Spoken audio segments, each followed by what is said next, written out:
Դուք ամեն րոպե աշխատում էիք։ Եվ քնում էիք 5 րոպե։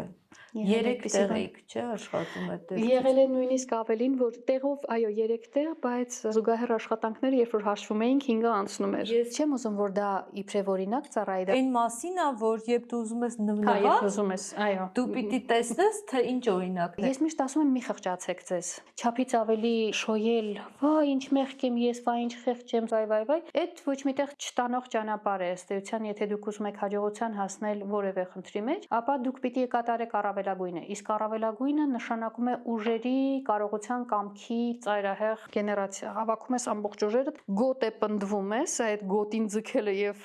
կանգնելը ամուր, դա շատ էական է։ Ոչ ոք ինձ ոչինչ չի ստիպել անել։ Եվ այդ 5 րոպեները քնելը դա մեխանիզմ էր, որը ես ինքս հորինեցի, ինձ համար հարմար էր։ Ես ուղղակի 5 րոպե գլուխս հանգստացնում էի, շարունակում էի աշխատել, անջատվում էի այդ 5 րոպեի մեջ եւ նորից զարթուցիչով աշխատում։ Այդպիսի դեպքեր հաճախ չի, որ եղել են, բայց եղել է։ Իմ առջև կար խնդիր, ես պիտի այդ խնդիրը ժամանակի մեջ լուծեի, բայց ես մնացած խնդիրներն էլ էի ուզում լուծած լինել, որոնց թվում երեխաներիս համով կերակրելն է, իրենց հեքիաթ պատմելը, իրենց կողքին պառկելը։ Այսինքն ես այն ժամանակը, որ պիտի իրենց նվիրեի, սիրով նվիրել եմ, եւ դրանից հետո նոր արդեն երբ որ իրենք քնած են, պիտի հասցնեմ այն մնացածը։ Իմ պարագայում ես օգնող մեկը չունեի, որ ասեմ, հա դու նա արա, ես էս մի բաժինը։ Ընդ որում ես իմ բոլոր բաժինների մեջ մայրական բաժինը ամենից թանկ եմ գնահատել։